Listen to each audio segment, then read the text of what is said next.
All right, number 6. An online bookstore sells novels and magazines.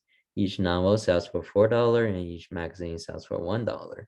If Sadie purchased a total of 11 novels and magazines that have a combined selling price of $20, how many novels did she purchase? All right, so what we have here is this is actually a system equation because we had two unknowns here, right? We don't know how many novels she purchased and we don't know how many magazines she purchased. Okay, so we do have to write two equations here, because I had two variables. Okay, so first let's define our variable. Okay, for the number of novels, we can call it x. Okay, let's just say x represents the number of novels that she purchased.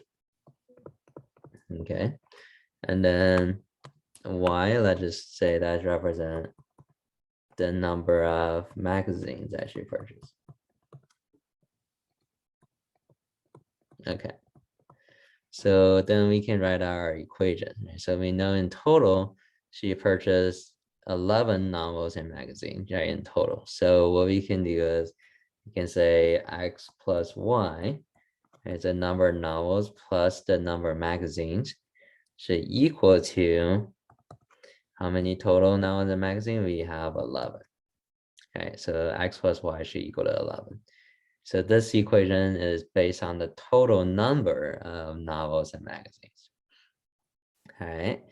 But again, if you just had this one equation, we can't solve for the exact value because we got one equation and two unknowns. Okay, so we do need another equation, and the other equation will based on the total amount of money that she paid. Okay, so yeah, so the novel is $4. Right. Okay, so it's $4, which is for novel. So the total amount of money she paid for the novel will be 4 times x. Okay, because we have x number of novels, so each one $4 should be 4x. Okay, and each magazine is $1, so the total amount of money sold for the magazine will be 1 times y, right? Or just y. Okay, and we add them up, the total for everything should be the selling price is 20, like that. And that will be our second equation. And once we have that, we can solve from here. So for this one, the system equation, we can do either substitution or elimination. Okay, so if we do like elimination method, what we can do is we try to cancel out a y, for example, we can multiply the first equation by a -1 to begin with, because we multiply this by -1. See the first equation, we have to multiply everything by -1. It will be negative x minus y equal to 11 times -1 would be -11. Okay, so I had to distribute -1 and multiply everything by -1. And the second equation, we can just leave it alone. Say that's 4x plus y equal to 20.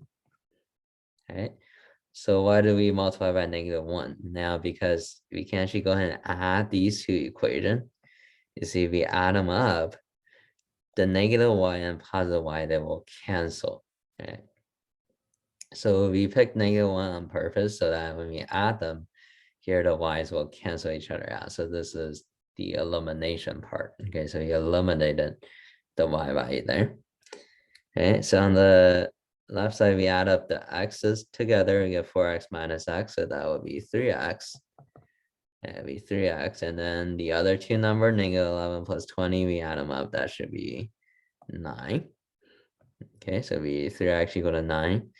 And then we can divide by 3 on both sides.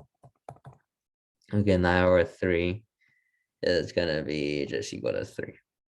Okay, yep. So x equal to 3, and we said x represents number of novels, right? So then that's what the question asked. So how many novels did she purchase? So it had to be 3. Okay, that will be our final answer, which is letter B. Okay, if the question asks how many magazines she purchased, then we had to go back and plug in and solve for y. Okay, so you can plug into either one of the equation we begin with, solve for y, that would be the y value. Okay, so for this one, then the answer should be just letter B for number 6.